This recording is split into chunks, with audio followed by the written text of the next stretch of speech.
ನಮಸ್ತೆ ಮಕ್ಕಳೇ, ನನ್ನ ಚಾನಲ್ಗೆ ಸ್ವಾಗತ. ಇವತ್ತಿನ ವಿಡಿಯೋದಲ್ಲಿ ಗಾಂಧಿ ಜಯಂತಿಯ ಬಗ್ಗೆ ವಿಶೇಷ ಕನ್ನಡ ಭಾಷಣ. ಬನ್ನಿ ವಿಡಿಯೋ ಶುರು ಮಾಡೋಣ.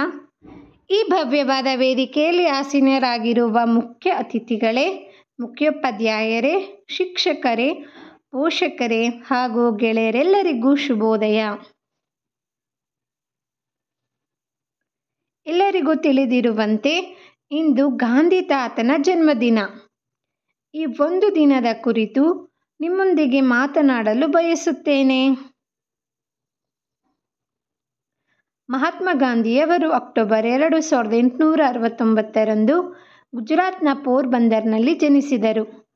ಅವರು ರಾಷ್ಟ್ರಕ್ಕೆ ನೀಡಿದ ಕೊಡುಗೆಯನ್ನು ಆಚರಿಸಲು ಗಾಂಧಿ ಜಯಂತಿಯನ್ನು ಪ್ರತಿ ವರ್ಷ ಭಾರತದಲ್ಲಿ ರಾಷ್ಟ್ರೀಯ ರಜಾದಿನವನ್ನಾಗಿ ಆಚರಿಸಲಾಗುತ್ತದೆ. ಗಾಂಧಿಯವರು ಅಹಿಂಸೆಯ ಮೂಲಕ ದೇಶಕ್ಕೆ ಸ್ವಾತಂತ್ರ್ಯ ನೀಡುವಲ್ಲಿ ಸಾಕಷ್ಟು ಶ್ರಮಿಸಿದರು. ಬ್ರಿಟಿಷ್ ವಸಾಹತುಶಾಹಿ ಆಳ್ವಿಕೆಯ ವಿರುದ್ಧ ಸ್ವಾತಂತ್ರ್ಯ ಹೋರಾಟದಲ್ಲಿ ಮಹಾತ್ಮ ಗಾಂಧಿಯವರು ಮುಂಚೂಣಿಯಲ್ಲಿದ್ದರು. ಅವರು ಅಸಹಕಾರ ಚಳುವಳಿ,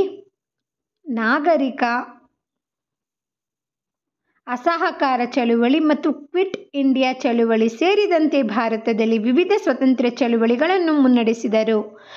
ಅವರ ಮಾತುಗಳು ಮತ್ತು ಕಾರ್ಯಗಳು ಭಾರತದಲ್ಲಿ ವಸಾಹತುಶಾಹಿ ಆಡಳಿತದ ವಿರುದ್ಧದ ಪ್ರತಿಭಟನೆಗಳಲ್ಲಿ ಸಕ್ರಿಯವಾಗಿ ಭಾಗವಹಿಸಲು ಅನೇಕರನ್ನು ಪ್ರೇರೇಪಿಸಿತು. ಅಹಿಂಸೆಯಲ್ಲಿ ಮಹಾತ್ಮ ಗಾಂಧಿಯವರ ನಂಬಿಕೆಯನ್ನು ಗೌರವಿಸಿ ವಿಶ್ವಸಂಸ್ಥೆಯು ಅವರ ಜನ್ಮದಿನವಾದ ಅಕ್ಟೋಬರ್ 2 ಅಂತಾರಾಷ್ಟ್ರೀಯ ಅಹಿಂಸಾ ದಿನ ಎಂದು ಘೋಷಿಸಿತು. ಮಹಾತ್ಮ ಗಾಂಧಿಯವರ ಜನ್ಮ ವಾರ್ಷಿಕೋತ್ಸವದಂದು ಭಾರತದಲ್ಲಿ ಮತ್ತು ಪ್ರಪಂಚಾದ್ಯಂತ ಹಲವಾರು ಕಾರ್ಯಕ್ರಮಗಳನ್ನು ನಡೆಸಲಾಗುತ್ತದೆ. ಶಾಲೆಗಳು, ಕಾಲೇಜುಗಳು ಮತ್ತು ಸರ್ಕಾರಿ ಸಂಸ್ಥೆಗಳಲ್ಲಿ ಪ್ರಾರ್ಥನೆ, ಸೇವೆಗಳು ಮತ್ತು ಸಾಂಸ್ಕೃತಿಕ ಕಾರ್ಯಕ್ರಮಗಳೊಂದಿಗೆ ದಿನವನ್ನು ಆಚರಿಸಲಾಗುತ್ತದೆ.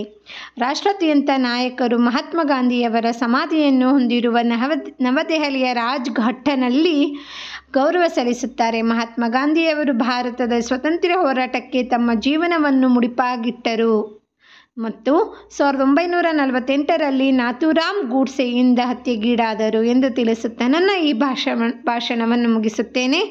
ನನ್ನ ಈ ಭಾಷಣದಲ್ಲಿ ತಪ್ಪುಗಳನ್ನು ಕ್ಷಮಿಸಿ. ವಂದನೆಗಳು. ಭಾರತ ಮಾತೆಗೆ ಜಯವಾಗಲಿ. ಧನ್ಯವಾದಗಳು. ನನ್ನ ಚಾನಲ್ನ ಸಬ್ಸ್ಕ್ರೈಬ್ ಮಾಡ್ಕೊಳ್ಳಿ. ಬಾಯ್.